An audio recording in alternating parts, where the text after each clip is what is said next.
차례 5번째로 소환돼 조사를 받았습니다. 지난 11월 29일 이석수 전 특별감찰관 등을 불법 사찰한 의혹으로 검찰에 출석한 지 11일 만입니다. 검찰은 10일 오전 10시 우 전 수석을 비공개로 소환해 국가정보원의 과학계 블랙리스트 작성과 진보 성향 교육감 뒷조사 의혹에 관여했는지 등을 집중 추궁했지만 우 전 수석은 강력히 부인한 것으로 알려지고 있습니다. 검찰은 직권남용 등 혐의를 적용해 우 전 수석에게 3번째 구속영장을 청구할 방침입니다. 혐의 입증을 자신하고 있는 검찰이 이번에는 우 전 수석의 꼬리를 잡을 수 있을지 귀추가 주목됩니다. 한편 검찰은 2012년 대선 개입 수사 상황을 국정원에 실시간으로 넘기고 수사 축소를 지시한 혐의를 받고 있는 김병찬 서울 용산경찰서장을 11일 불구속 기소하기로 했습니다. 국정원 직원 김하영 씨가 노트북과 데스크톱을 이미 제출한 2012년 12월 13일부터 수사정보 유출이 시작됐다고 판단할 때 김 서장에게 적용되는 공무상 비밀 누설 혐의 공소시효가 12일이면 만료되기 때문입니다. 민주주의의 근간을 흔든 2012년 대선 개입 사건의 진실 앞에 선 검찰, 현재 수사 상황과 향후 행보를 분석해봅니다.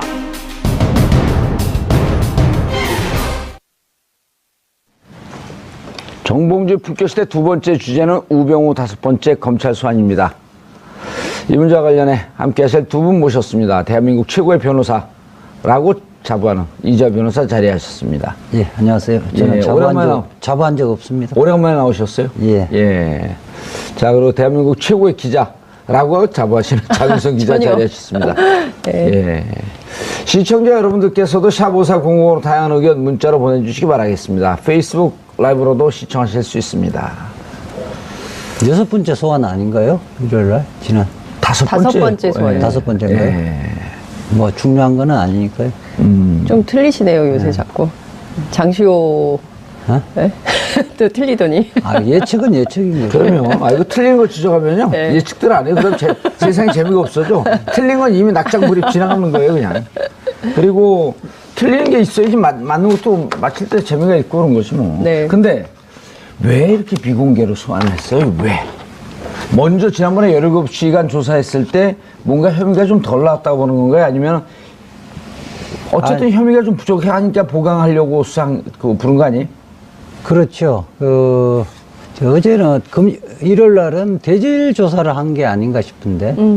대질 신문 추명호나 이런 등등. 예. 아하. 대질 신문이고 일요일이기 때문에 휴일 날 부르기 때문에 아마 비공개로 소환을 했던 것 같은데. 그런데 그게 조금 이상한 게 추명호 지금 구속 상태 아니에요? 네. 일요일 날 출석은 잘 없는데. 일요일 날은 뭐 검사대에서 명령을 하면 출석 명령을 하면 나오게 하는데 아주 나오죠. 이례적인데 토요일하고 일요일. 그러니까 당사자가 거부를 해버리면 예. 안 되죠.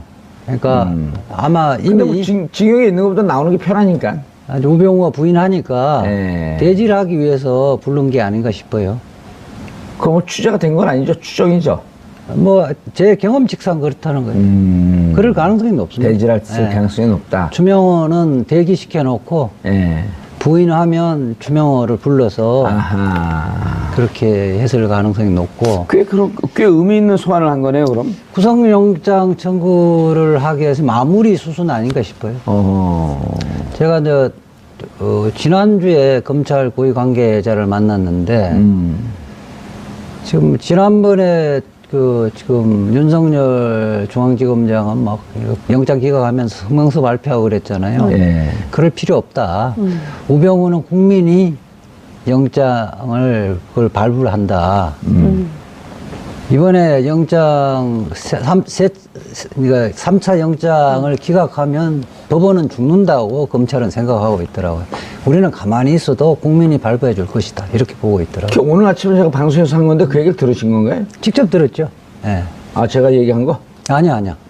우리가 아침 방송에서 그렇게 얘기했잖아요. 아니요, 의원님 말씀 하는 게 아니라 고위 관계자 문무일 총장이? 아니 이제 그거는 특정을 하기는 어렵고요. 아, 문무일총장이구나. 그러면 아니 뭐 제가 문무일총장이라 밝힌 적이 없고요. 네. 특정한 적은 없고요. 우리가 네. 그렇게 알면 되는 네. 거예요. 아니, 기사 고위 딱 관계자, 나오잖아요. 네, 이제. 고위 관계자라고 아무나 하지 않으니까. 문물총장으로 추정되는 고위 관계자 있다. 기사 이렇게 쓰면 큰일 나는데. 아니 그렇게 함부로 추단하면 안 돼요. 네. 왜요? 아니 고위 관계자는 한두 명이 아니니까. 그렇죠. 우리 감옥 보내고 싶어요? 아니요. 감옥을 제가 보낼 권한도 없고 권능도 없습니다. 예. 자, 우병우, 현재 지금 받고 있는 5번째 소환의 혐의가 뭐가 있죠? 뭐 이미 너무 많이 있죠. 예. 어쨌든 첫 번째는 아들 의경 꽃보직 의혹 문제 있죠. 그리고 본인 가족회사 정강과 예. 관련된 이제 그 문제가 있죠. 그리고 이제 국정농단 사태 전반적으로 묵인 방조한 혐의, 직권남용과 관련돼서도 있고, 그리고 뿐만 아니라 그 문체부 등 공무원 등을 그 부당하게 좌천시킨 혐의, 이것도 이제 직권남용에 해당하는 이야. 것이고요. 그리고 또 이석수 전 그게 특감. 요즘 제일 크잖아요. 제일 큰 뉴스죠. 예. 이석수 특감과 관련해서 특감 등 민간인 포함해서 불법 사찰한 혐의를 받고 있고요. 또 하나 최근에 나왔죠. 나온 과학계 아니요, 과학계 블랙리스트 있고요. 그리고 또 나온 것이 진보교육과. 있으니 바로 이제 어제 그제 피해자 조사를 받은 이제 예. 진보교육감들 문제가 계속 나오고 있는 것이죠. 그러니까 야. 사실상 우병우 수석과 관련된 혐의는 검찰이 얘기했던 대로 차고 넘칩니다. 근데 이제 계속 그 예. 구속 영장이 기각이 된 상태에서 오늘도 이제 굉장히 제가 보니까 오늘 그 법정에 출석하는 모습은 굉장히 뭐랄까 이게 처연한 표정이더라고요. 언제 오늘이요? 네, 오늘 또 나왔어요? 네, 법원에 예. 아니 지금 현재 재판 계류 재판 계류 중이니까 있네요. 재판이 계속 진행 중이거든요. 그러니까 재판 야. 계속 출석을 하고 있는데, 그러니까 기자들의 사진 아마 이제 그거를 쭉 비교해 보면 그 좀 이렇게 처음 심경의 변화, 그러니까 처음에 이렇게 뭐 레이저 쏘고 뭐 그랬던 것부터 이제 오늘 장면까지 쭉 한번 파노라마로 보면 그분의 이제 심경의 변화를 쭉 볼 수 있을 텐데 좀 이렇게 뭔가 좀 포기한 심정이 좀 엿보이긴 하거든요. 지난번에 그 출석하면서 이것이 운명이라면 네. 자기 스스로가 헤쳐나가겠다고 했었는데 이제 구속될 운명이라는 것 스스로도 이렇게 체감하고 있는 것이 아닌가 하는 생각이 듭니다. 우리들 시황상하니까요. 아니 그렇지는 않고요. 검찰 측도 이번에 만약에 기각되면 법원은 죽는다. 그 지금 온 국민들이 사실상 그 우병우가 5대 권력을 좌지우지했다고 지금 생각을 하고 있고요. 실질적인 근거들을 다 갖고 있죠. 그럼에도 불구하고 지금 법꾸라지라고 이야기를 하죠. 다 피해갔다는 거예요. 특히 이제 법원, 검찰, 국정원 이제 핵심 권력기관의 요직들을 우병우 라인으로 관리를 하면서 국정농단을 실제로 했으면서도 증거를 하나도 남기지 않았기 때문에 계속 법망을 피해가는 이런 상황이 됐는데 이번에는 좀 피하기 어려울 거다라는 전망이 좀 나오는 것 같아요. 그런데 저는 궁금한 게 제가 이제 그 얘기를 너무나 화가 나고 그 얘기를 했더니 지금 현재 영장 전담 부장판사가 권순호 부장판사, 오민석 부장판사죠. 그 다음에 이제 일반 평판사는 강부영 판사. 요 세 명인데 이분들이 2월에 그 임명이 됐잖아요. 황교안 그 권한대행 체제에서. 그럴 때 많은 사람들이 의심했잖아요. 이 사람들 알박기 하는 거 아니냐. 이후에 있을 재판에 대비해서 영장이나 이런 등등에 대해서 어쨌든 국정농단 사건의 진상을 밝히기 좀 어려운 쪽으로 이게 좀 그 쉴드 치고 디펜스 하려고 그런 거 아니냐라고 하는 의심의 눈초를 봤는데 이후에 영장이 기각되는 거 보면 그때 의심이 괜한 기우가 아니었다라고 하는 얘기들이 많이 나온단 말이에요. 그럼 김명수 대법원장 왜 이분들 인사 조치를 안 합니까? 그 우선 이제 4개 이른바 가장 중요한 자리. 대법원장이 그 반드시 챙겨야 할 4개 자리가 있습니다. 그러니까 서울중앙지검의 영장 전담판사, 그다음 형사수석판사, 민사수석판사, 파산부 부장. 민사수석판사, 형사수석판사, 파산부장은 고등법원 부장판사가 그 중앙지검에 내려가 있는 거거든요. 그러니까 4개 자리는 사실상 대법원장의 코드가 맞는 사람으로 지금까지 인사를 해왔거든요. 지금 현재 영장 전담 판사는 양승태 전 대법원장하고 코드가 맞는 인사죠. 그런데 이게 이제 1월 말 2월 초에 인사 정기 있죠? 인사를 하면서 주로 이제 교체를 합니다. 그렇지 않고 정기 인사가 아닐 때 서둘러서 해버리면 외부의 시선이 곱지 않죠. 일단 대법원장이 되자마자 그러니까 자기 제가 포도 인사를 예. 한다는 비난을 의식을 하는 거죠. 아니 그러니까 제가 궁금한 게 양승태 대법원장 이런 사람들은 네. 체면도 없고 뭣도 없고 자신들이 원하는 그 사법부를 농단하고 사법부를 장악하기 위해서 그런 체면도 보지 않고 했는데 왜 국민의 명령으로 대법원장이 된 그런 분들은 정작 이렇게 사법부가 왜곡되는데 그런 거에 대해서 왜 이렇게 체면을 차리냐 이런 겁니다. 근데 이제 양승태 대법원장도 그때 그 영장 전담 판사를 바꿀 때도 정기 인사 때 바꿨습니다. 중간에 뭐 이렇게 그 사람들만 별도로 인사를 한 건 아니고요. 정기 인사 때 자신의 그 코드에 맞는 성향에 맞는 사람으로 거기에 앉혀놓은 거죠. 근데 아마 김명수 대법원장은 반드시 이번에 교체를 할 거고요. 조금 인내를 하는 거로 저는 보고 있습니다. 예. 근데 이제 뭐 이런 비판은 가능할 것 같아요. 그러니까 당시에 그 판결에 대해서 그러니까 지금 국정농단의 핵심 세력이라고 하는 분들을 잇따라서 석방하는 판결을 내보이는 것에 대해서 국민들이 좀 뭔가 이상하다라는 비판을 했을 때 김명수 대법원장이 사법부의 권위를 흔들지 마라. 그러면서 정치적 관점으로. 일종의 이제 그 성역화한 것에 대한 문제 제기를 하는 것이거든요. 근데 이런 관점이 계속 있다면 이건 조금 국민의 법감정에 벗어나는 태도 아니냐. 그러니까 그 유일무이한 권력일 수는 없는 거잖아요. 그 판사도 잘못 판단할 수도 있고. 지난번에 이제 공교롭게도 전 대법원장 그 추모식에서 네. 추도식에서 그 진광열 그 부장판사를 네. 수석 부장판사를 좀 두둔하는 것처럼 비쳤었는데요. 네. 저는 그거를 의식해서 발언하신 것 같지는 않고요. 원론적인, 그러니까 신상털기나 이런 부분에서 좀 이렇게 도를 넘는 수준이다는 부분, 원론적인 부분을 그 이야기했던 것이 진광열 부장판사를 좀 잘했다 이런 관점은 아닌 것 같아요. 아니 근데 저는 뭐 이제 이 본론주의 문제하고도 연관이 돼 있는 건데 이런 거잖아요. 사법부의 판단에 대해서 정치적 입장을 갖고 왈가왈부하는 것은 원론적으로 옳지 않다. 그렇죠? 그 비판하기 전에 사법부가 국민 감정과 동떨어진 상식적으로 납득되지 않은 판결을 했을 때 그럼 국민의 판단과 감정이 우선이에요? 사법부의 권위가 우선이에요? 그래요. 저도 김영수 대법원장의 그날 발언은 적절한 발언이 아니라고 그럼요. 봅니다. 아니, 우선 예. 그런 비난에 우리가 무엇을 잘못했는지 먼저 돌아보겠다. 그럼요. 그걸 좀 지켜봐달라. 예. 이런 그 워딩을 먼저 하는 것이 맞았다. 아니, 장윤선 기자님, 사법부는 네. 국민이 범죄할 수 없는 신의 영역입니까? 우리가 신을 뽑아놓은 거예요? 판사를 뽑아놓은 거지? 판사를 뽑은 거죠. 판사도 우리가 뽑아놓은 것도 아니에요. 우리가 뽑은 대통령이 임명될 또 임명한 거예요. 그렇죠. 그런 저 하위직이에요. 국민의 머슴과 종 같은 존재들이야. 그러잖아요. 우리가 월급 주고, 우리 네. 세금으로. 그런데 국민의 감정은 뭐 아랑곳 하지 않고 우리 마음대로 결정하고 우리의 판단에 대해서 왈가왈부하지 마라. 그래서 이제 요새 그 법원이나 사법부 예. 개혁에 대해서 얘기하면서 왜 대졸 출신의 판검사들만 5급부터 시작을 하느냐. 똑같이 다 9급부터 해야 된다. 옛날에는 뭐 고졸, 대졸, 그러니까 대학 가는 사람이 얼마 없었으니까 그런 제도가 필요했을지 모르겠지만 최근처럼 다 국민의 80% 이상이 대학 가는데 왜 그런 차별을 두느냐. 이것은 엄격한 신분 차별이다. 똑같이 9급으로 뽑아라. 예. 뭐 이런 얘기를 정대화 상지대 총장 대행 얘기도 하시던데요. 그 얘기 아세요? 검찰에 차관급이 몇 명 있는 줄 아세요?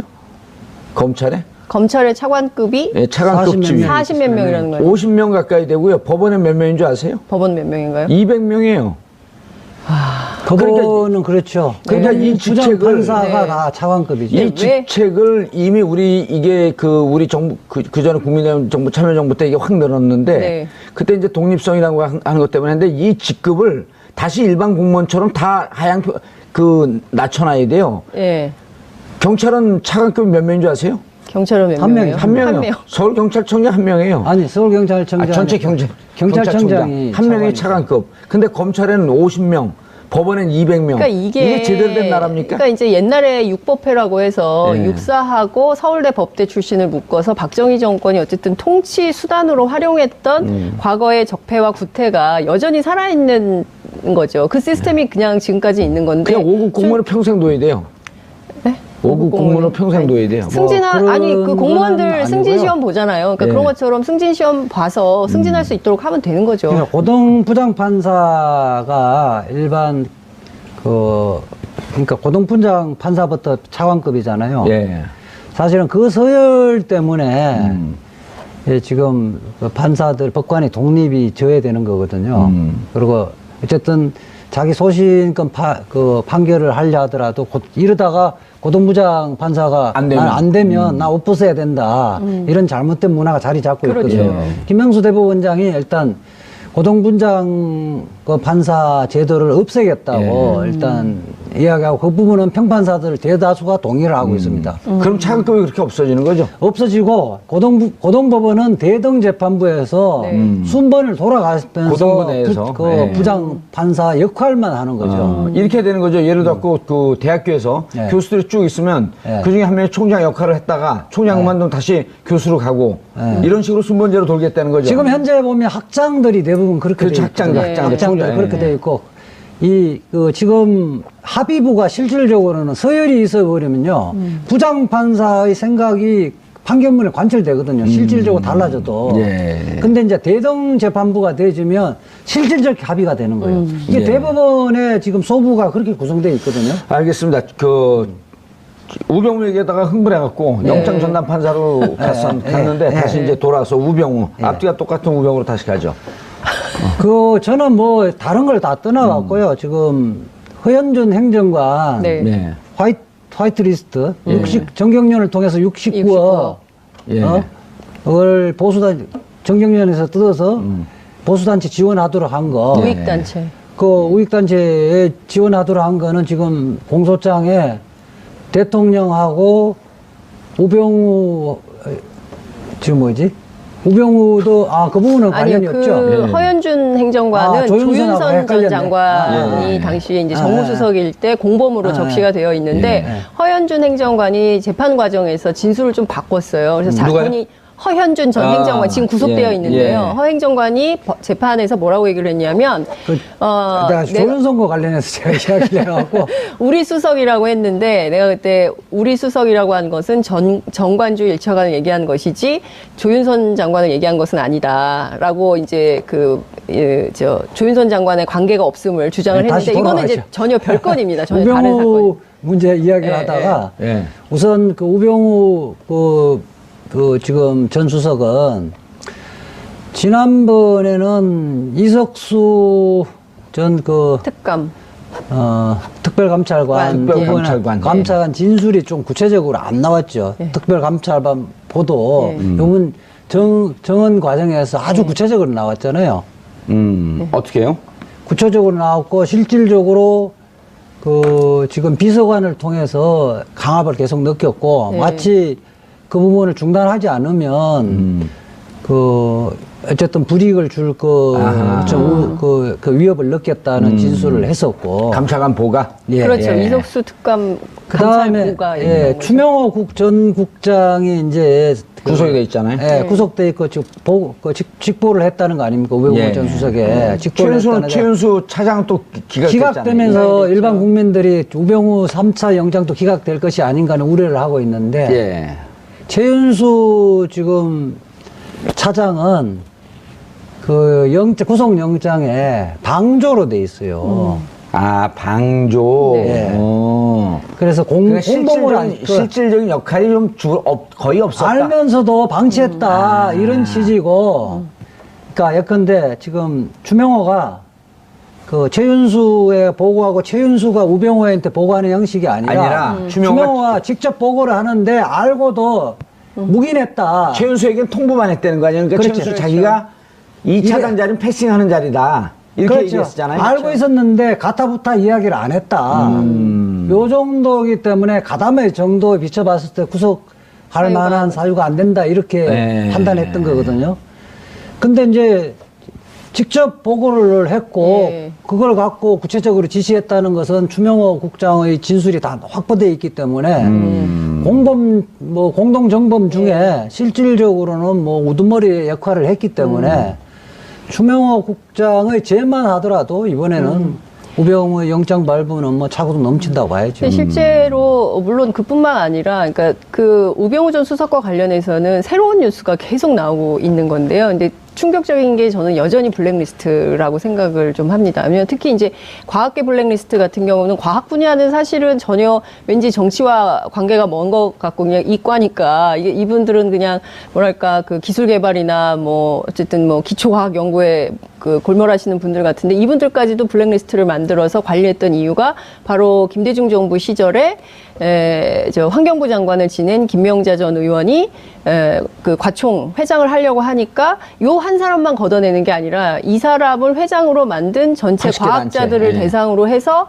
블랙리스트를 만들어서 관리를 하려고 했었다는 점이 확인이 됐다는 예. 것이고요. 또 하나는 진보교육감에 대한 사찰입니다. 사찰, 예. 그리고 이제 오늘 김승환 전북교육감 얘기를 들어보면 실제로 어린이집 관련된 행사를 하고 나올 때는 미행도 당하고 그리고 폭력 사태도 있었고 그래 누리 예산 때문에 정부가 낼 것이냐 교육감이 낼 것이냐 엄청 쟁점이 붙었을 때 아니에요. 치열한 쟁점이 붙었을 예. 때인데 그런 일이 있었고 그리고 이제 실제로 누리과정 예산과 관련해서 조희연 서울교육감도 지난 일요일 날 피해자 조사를 받았는데 여기서도 상당한 압력을 받았다라고 이제 진술을 한 거예요. 그렇기 때문에 우병우 전 수석이 어찌됐든 이 나라의 전체를 반으로 나누어서 이를테면은 박근혜 정부에 찬성하고 이 노선에 찬성하는 집단은 보호를 해주고 그렇지 않은 반대하거나 뭐 정책에 대해서는 찬반 양론을 따질 수 있는 거 아닙니까? 근데 그 자체를 허락하지 않고 이것을 모두 묶어서 관리하고 통제하려고 했다면 그 자체로 아주 심각한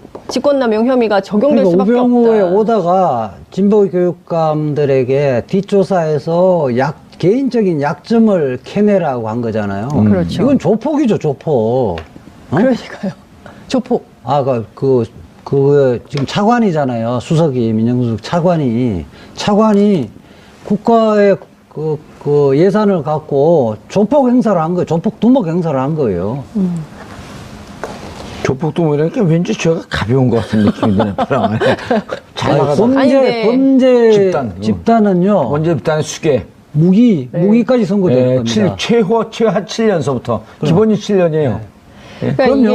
이게 수계는요 15년 이하로 선고된 예가 없어요. 그래서 지금 생각을 해보면 이명박근혜 정권 9년인데 이명박 정부 때 이제 댓글 사건을 시작으로 해서 계속 정권을 유지하기 위한 여러 가지 징표들이 나오고 근데 그 가운데 블랙리스트로 관리하면서 심지어 출판 문학계까지 그러니까 문화예술계는 굉장히 영향력이 세니까 그 영향력을 차단하기 위해서 문화예술계를 비롯해서 언론 뭐 심지어 과학기술 그리고 진보교육감 뒷조사 그리고 출판 문화까지 그러니까 전 사회를 다 통틀어서 관리하려고 했었다는 것이 드러난 마당에 이거에 대해서 어떻게 책임을 묻지 않습니까? 저는 굉장히 심각하게 책임을 물어야 되고 이번이 그 기회인 저는 이 부분에 대해서도 그러니까 그 과학계 블랙리스트 그 진보교육감 사찰하고 이런 것도 중요하지만 제일 중대한 범죄 중에 하나가 이석수 특별감찰관을 그 역으로 뒷조사시킨 거 아니에요? 그건 그렇죠. 도감청한 근거까지 나온 거 아니에요? 네. 그렇죠. 이석수 감찰관이 조선일보하고 통한 것을 어떻게 녹취록을 이제 카톡이죠, 카톡. 아니 통화예요. 통한 거예요. 예, 네. 통한 내용을 그 내용을 그대로 MBC에서 보도했잖아요. 그러면 우병우 MBC 그 사람들 소환해갖고 이거 어떻게 갖고 이렇게 보도가 됐냐? 어디서 받았냐? 그 지금 수사한 그 내용은 아직 그 보도가 안 되더라고요. 그건 안 됐어요. 거기까지 지금 수사를 못 하고 있어요. 그 사이에 김진태 의원이 있어요. 김진태 의원이 기자회견도 했었거든요. 관련 내용을. 그렇기 때문에 이게 사실은 검찰과 청와대가 직거래 그리고 또 중간에 이제 조선일보, MBC 이렇게 언론이 끼어 있는 걸로 보이지만 국회도 관계가 돼 있는 거예요. 그러니까 조사받아야 될 사람들 상당히 많습니다. 이 건이 지금 그 대형 사건이에요, 그게. 아직 안 밝혀졌지만은 진보 성향의 교육감이라든지 아까 그 뭐 과학계 블랙리스트도 합법적으로 조사를 하라는 취지가 아니라 합법 불법 막론하고 뒷조사를 하라고 했을 가능성이 상당히 높고요. 네. 거기서도 도감청을 했을 가능성이 상당히 높다고 봐요.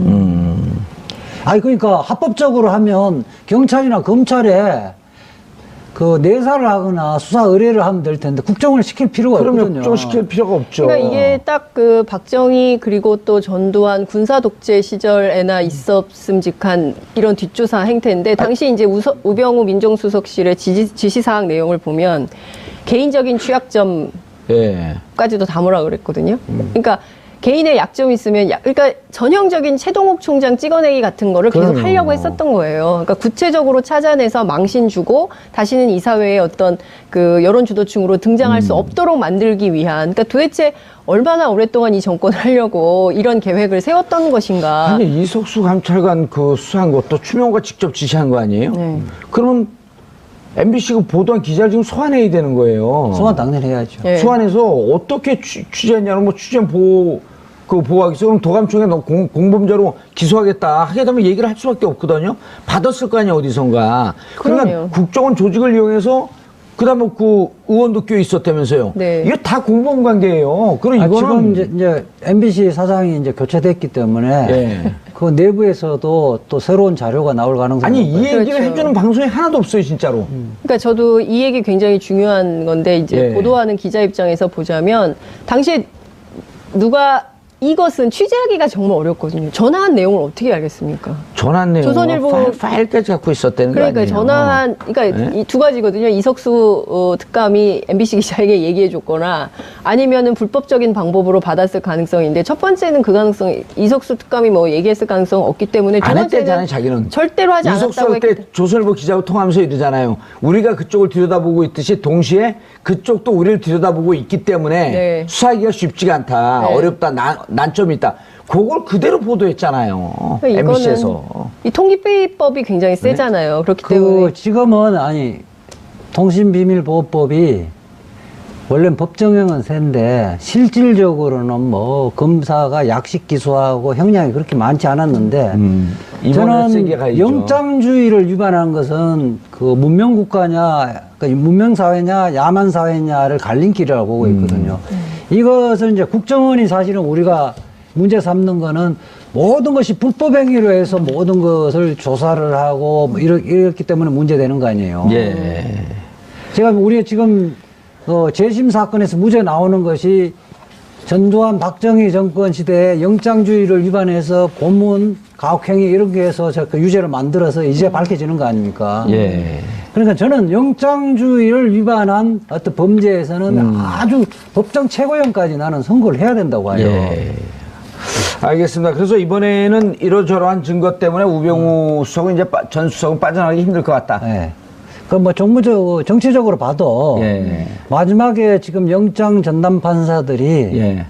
이제 1월 달이면 저는 1월 달 정도에 빨라질 거로 보는데요. 이거 좀 빨라져야죠. 1월 달에 이제 바뀌어지면서 마지막 자기 자존심, 예. 마지막 그 사회적인 명예를 좀 지키려고 하지 않을까. 그래서 이번까지 기각을 하면 아마 자기들은 제대로 오랫동안 판사를 하기는 어렵다는 생각까지도 할 거예요. 이번까지도 그리고 이번에 기각해도 그 전 국민이 뭐 제주 무슨 물 있잖아요. 물요 많은 물. 이 세 명의 영장 판사에게 물 보내기 운동했으면 좋겠어요. 물이나 잔뜩 먹으라고. 인사 과정에서 물이나 먹으라고 물 보내기. 그 주소 나중에 우리가 한번 찍어주죠. 네. 온 국민들이 물 보내라고. 아마 집에 가면 예. 자기 부인이나 예. 처자식들이 아마 아빠가 제대로 판단했다고도 생각하지 않을 거예요. 그러면 이제 이번에 여기가 아주 이제 출세 요직이잖아요. 영장 전담 판사가. 출세 아주 그 지름길에 딱 있는 거거든요. 그러니까 저는 이런 생각이 좀 들더라고요. 지방으로 가야죠, 이제. 네. 아이 역사 앞에 좀 당당한 판결을 해야 되지. 이게 조금 있으면 또 평가받잖아요. 근데 본인 스스로 굉장히 네. 부끄러워지는 판결을 하면 내가 그때 왜 이랬을까라고 아유, 참여하게 될 거거든요. 아이, 그런 거 뭐 그런 생각 안 하는 그런 양심 분들일까요? 없는 사람들이에요. 그럴 거면 그렇게 합니다. 차제에 저는 이제 뭐 법 개정을 하면서 주요 사건 부분에서는 영장 기각이나 발부 사유를 좀 일반 국민들이 알 수 있게 좀 구체적으로 적시하도록 해야 될 것 같아요. 그리고 이게 그 한두 명에게 막혀놓을 게 아니라 정말 이렇게 합의해서 거기서 정말 신중하게 결론 낼 수 있고 그다음에 영장 항소제도 있어야 될 것 같아요. 영장 항소제. 영장 항고제도. 항고제도죠. 결정이니까 항고제도를 이제 검찰에서 그동안 계속 주장해 왔던 건데. 기각되면 다시 한번 요청하면 상급법원에서 그 부분에 대해서도 뭐 충분하게 형사소송법 개정할 때 고려할 수 있겠죠. 알겠습니다. 그런데 이제 또 그 김용판 서울경찰청장이죠. 참 이렇게 아주 훌륭하고 서비스 정신이 투철한 경찰청장인지 몰랐어요. 서비스 정신이 투철한지 모르겠지만 어쨌든 소급해서 다시 그 검찰 조사를 서비스 파이 정신이 투철한. 서비스 파이. 서비스 파이 정신이 투철한. 근데 이제 이게 사실은 그 국민들 입장에서 보자면 좀 이해할 수 없는 건데 당시에 그 서울경찰청 수사 2계장이죠. 예.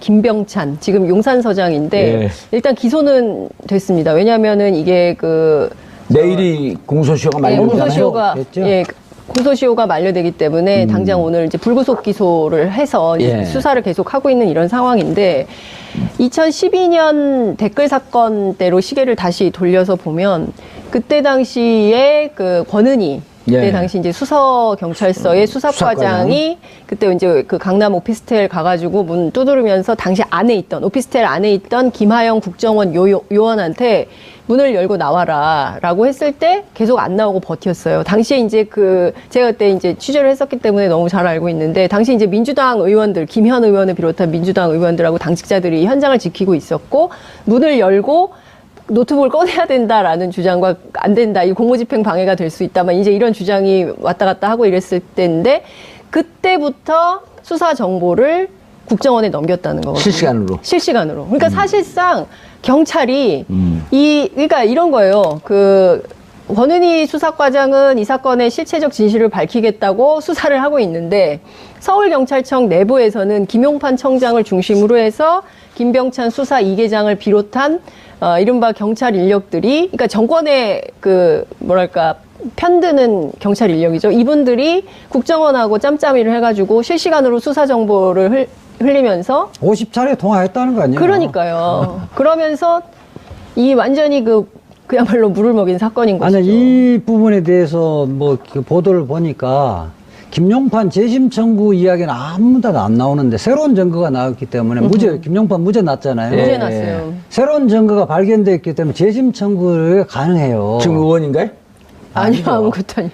경선에서 새누리당, 자유한국, 그때 당시 새누리당이죠. 새누리당에서 경선에 탈락했죠. 근데 이제 그 중요한 게 아니고 지금은 무죄가 일사부재리에서 확정됐다고 생각을 하는데 새로운 증거가 나오기 때문에 검사가 재심 청구를 하면 됩니다. 재심 청구해서 응분의 죗값을 치르게 해야죠.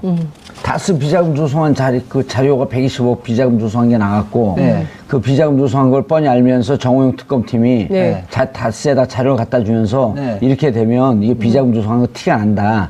그 자료를 폐기해라라고 하는 것도 새로운 증거로 볼 수 있나요? 다스와 관련해서 BBK와 관련해서 재심 청구의 사유가 돼야 한대요. 근데 개인 상담을 하네요. 전혀 다른 쟁점을. 그 문제는 재심이 뭐냐면 유죄의 증거로 사용됐던 문서라든지 증거가 위조됐거나 결정적으로 진술했던 정언이 허위 진술이었을 때 가능한 거거든요.